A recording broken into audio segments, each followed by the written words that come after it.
जो किसी एक विषय में कक्षा 12वीं में फेल हो चुके हैं किसी भी कारण से, उन लोगों के लिए एक विशेष और स्पेशल एग्जाम लेकर आती है जिसे कहा जाता है कंपार्टमेंट एग्जाम। ये एग्जाम क्या है, इस एग्जाम की नोटिफिकेशन कब आएगी, फॉर्म कब से भरा जाएगा, एग्जाम कब होगा और तैयारी कैसे करनी है, इन सारी चीजों को रखने वाला हूं आज मैं आपका भाई रवि।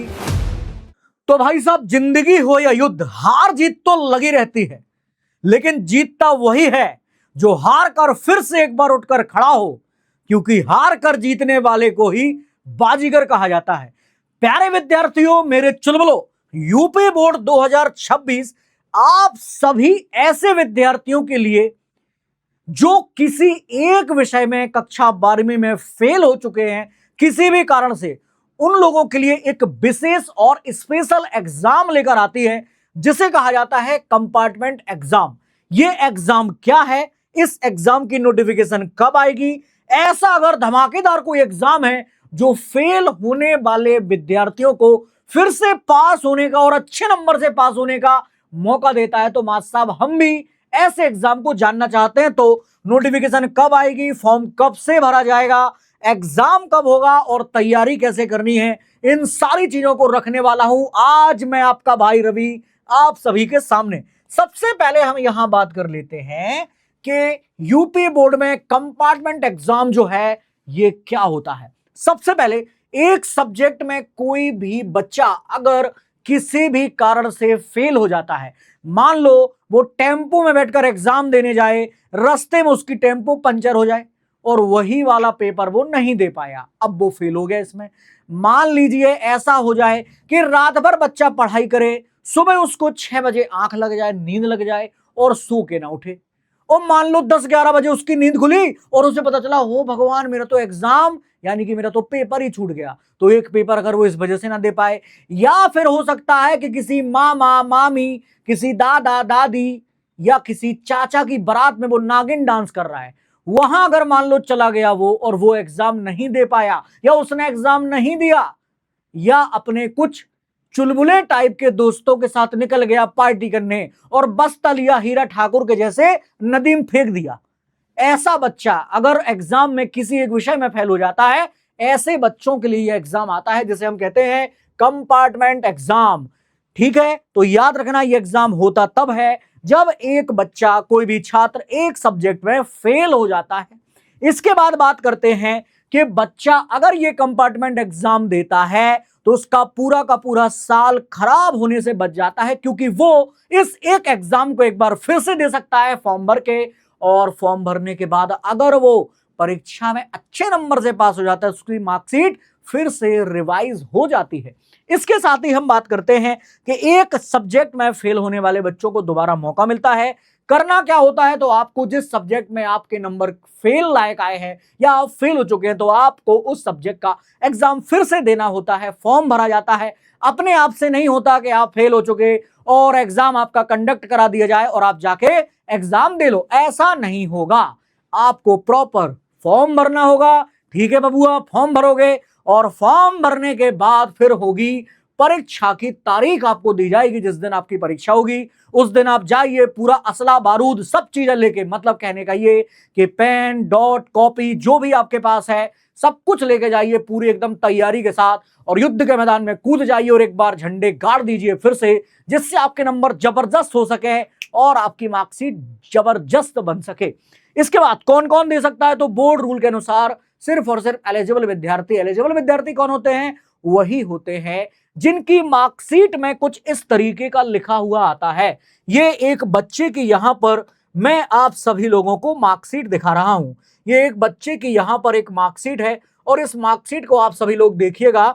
इस मार्कशीट को चलो मैं नंबर नाम जो है बच्चे का यहां पर छिपा देता हूं ताकि आप उस बच्चे को चिढ़ाएं नहीं, है ना। मैं उसके मार्क्स और उसका रोल नंबर यहां छिपा देता हूं ताकि आप सभी लोग उस बच्चे को चिढ़ाएं नहीं, क्योंकि भैया देखो गलती किसी से भी हो सकती है। तो देखो मार्कशीट में इस तरीके का लिखा हुआ आता है, मार्कशीट में इस तरीके से लिखा हुआ आता है फील्ड एंड E.COMP, इस तरीके का लिखा होता है। इसका मतलब है कि आप अब ये कंपार्टमेंट एग्जाम दे सकते हैं। यानी कि अगर आप देखेंगे तो यहां पर बच्चे के नंबर जो हैं अलग अलग सब्जेक्ट में अलग अलग नंबर है। जैसे हिंदी में उसके 92 है ना, इसके बाद इंग्लिश में उसके 75 है ना, फिजिक्स में उसके 52, केमिस्ट्री में उसके 37, मतलब 500 में से 330 नंबर आए, लेकिन एक सब्जेक्ट ने उसकी बैंड बजा दी। क्या कर दिया? मैथमेटिक्स में उसके नंबर आए हैं मात्र 14। तो अगर उसे इन 14 नंबर्स को भी सुधारना है और अच्छी रैंक तक पहुंचना है तो फिर उसे क्या करना पड़ेगा? ये कंपार्टमेंट एग्जाम देना होगा। अब भैया ये एग्जाम होता किस तरीके का है, कब नोटिफिकेशन आता है? तो याद रखना, पासिंग मार्क्स इस एग्जाम के लिए 33% रखे गए हैं। कितने? 33%। एक या दो विषयों में अगर आप फेल होते हैं तो फिर आप अब ये एग्जाम दे सकते हैं। इसके बाद हम बात करते हैं कि ये एग्जाम होता कब है। तो होने से पहले मैं आपको बताता हूं नोटिफिकेशन कब आएगा। देखिए, मई का महीना भी चल रहा है, मई का महीना लगभग लास्ट है, तो मई के महीने के इसी लास्ट वीक में आप लोगों को नोटिफिकेशन यूपी बोर्ड के द्वारा देखने को मिल जाएगा। क्या बोल रहा हूं मैं, ध्यान से सुनिएगा। मई के लास्ट वीक में आपको, यानी कि आने वाले 1 से 2 दिन में आपको यह नोटिफिकेशन देखने की या मिल जाने की संभावना है। इसको आप जब फिलअप कर देते हैं, मतलब नोटिफिकेशन आएगा और आपकी लगभग बात करते हैं तो लास्ट डेट जो है वो जून के आखिरी हफ्ते तक रहती है। उसके बाद जून के आखिरी हफ्ते में ही आपको एडमिट कार्ड डाउनलोड करने का मौका मिलता है। एडमिट कार्ड आप डाउनलोड करते हो, फॉर्म इसके पहले आपने भर दिया, ठीक है, फॉर्म भर दिया। इस बीच में मई से लेकर जून के बीच में आपने फॉर्म भर दिया। लगभग 500 के आसपास की फीस होती है एक विषय की। आपने फीस भर दी, फॉर्म भर दिया, इसके बाद आपने उसको सबमिट किया और जून के लास्ट वीक में आप लोगों को क्या करना होता है? एडमिट कार्ड डाउनलोड करना होता है। एडमिट कार्ड डाउनलोड करने के बाद फिर आपकी जुलाई या अगस्त के महीने में, जिसमें भी यूपी बोर्ड को कंफर्टेबल लगता है, तो वो आपका एग्जाम उस टाइम पर लेगा। और मान के चलिए कि या तो जुलाई के फर्स्ट वीक में अगर एग्जाम होगा तो जुलाई के लास्ट वीक तक, यानी कि लास्ट हफ्ते तक आपका रिजल्ट आ जाएगा। और अगर जुलाई के लास्ट हफ्ते में एग्जाम होता है तो अगस्त के फर्स्ट वीक या सेकेंड वीक तक आपका रिजल्ट आ जाएगा। और रिजल्ट आने के बाद आपका साल जो है वो बच जाता है और आप बाकी के अपने सारे के सारे चुलबुले दोस्तों के साथ अगली कक्षा यानी कि कॉलेज में पहुंच जाते हैं, बहुत सारे स्ट्रीम को लेकर। यानी कि कैरियर में आप जो भी करना चाहते हैं, कॉलेज तक आप लोग वहां अच्छे नंबरों से पहुंच जाते हैं, ठीक है। तो आपको सिर्फ फेल विषयों की यहां पर तैयारी करनी होती है। पास जिन विषयों में हो चुके हैं उनको बार बार नहीं पढ़ना होता है, याद रखिएगा, ठीक है। इसके बाद हम यहां बात करते हैं कि साहब तैयारी कैसे की जाए। तैयारी करने के लिए हम क्या कर सकते हैं? तो देखो, याद रखना कि टॉपर बनाने वाला अरिविहान का उन्नति बैच आप सभी लोगों के लिए, बच्चों के लिए डिजाइन किया गया है। और इस बैच को आप मात्र 51 रुपए की छोटी सी गुरुदक्षिणा पर, यानी कि जहां पर पानी से सस्ती शिक्षा आपको अरिविहान पर मिलेगी, तो छोटी सी गुरुदक्षिणा यानी कि 51 रुपीज में आप एक कोर्स परचेज कर सकते हैं, जिसमें पूरे साल आपको लाइव क्लासेस मिलती हैं। इस क्लासेस के माध्यम से आप अपने उस विषय की तैयारी भी कर सकते हैं। साथ में ही टॉपर्स के नोट्स आपको यहां पर पीडीएफ के फॉर्मेट में मिलेंगे। साथ में ही डीपीपी यानी कि डेली प्रैक्टिस प्रॉब्लम, यानी कि हम आपको प्रतिदिन हर एक चैप्टर के हिसाब से क्वेश्चन देते हैं। आप आंसर भी उनको अगली क्लास में आपको आंसर भी दिए जाते हैं कि कैसे आपको एक क्वेश्चन का आंसर बेहतर तरीके से लिखना होता है। ये सारी चीजें यहां आपको मिलती हैं। इंस्टेंट डाउट सॉल्विंग जैसी फैसिलिटीज आपको मिलती है। मतलब कहने का ये कि रात में आप कितने भी बजे पढ़ाई कर रहे हैं, आप किसी टीचर का लेक्चर देख रहे हैं, आपको अचानक से डाउट आया, हे मास्टर साहब ये चीज तो हमें समझ में नहीं आई, बताओ जरा। अब मास्टर साहब तो वहां पर खर्राटे ले रहे, 2 बजे रात को सो रहे हैं, अब लेकिन भैया डाउट तो है। तो आप इंस्टेंट डाउट सॉल्विंग से जैसे ही चीज को पूछेंगे, कोई भी क्वेश्चन पूछेंगे, आपको उतने ही रात को जवाब दे दिया जाएगा।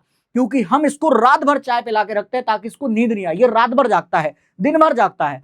टॉपर्स का गाइडेंस, तो जो भी टॉपर आपके रहे हैं उन टॉपर्स का गाइडेंस भी आपको, यूपी बोर्ड के टॉपर्स जो हैं उनका गाइडेंस भी प्रॉपर यहां दिया जाता है। और एग्जाम के आखिर में जो इंपॉर्टेंट क्वेश्चंस आप लोगों के लिए जरूरी हैं, वो इंपॉर्टेंट क्वेश्चंस भी यहां पर दिए जाते हैं। तो आप या आपके अलावा ऐसे विद्यार्थी जो अभी 12वीं में आए हैं, उनको 12वीं अच्छे से पढ़नी है और वो चाहते हैं कि वो भी यूपी बोर्ड के तमाम टॉपर्स के जैसे वो भी टॉपर बने, तो आप इस बैच के बारे में उन्हें बता सकते हैं, अपने भाई बहनों को, अपने दोस्तों को, सबको इस बैच के बारे में बता सकते हैं।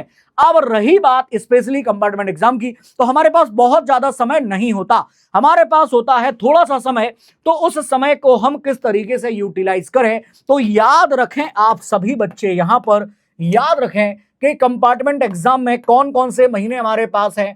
तो हमारे पास एक महीना तो है भैया पूरा जून का, इसके बाद हमारे पास दूसरा जो महीना है वो है जुलाई का। हो सकता है जुलाई में एग्जाम हो जाए, और अगर आपकी किस्मत अच्छी रहे तो ये एग्जाम आपका अगस्त में भी जा सकता है, लेकिन हार्डली हम मान के चलते हैं कि हमारे पास सिर्फ और सिर्फ 2 महीने का समय है। हम ये मान के चलते हैं कि हमारे पास सिर्फ और सिर्फ 2 महीने का समय है।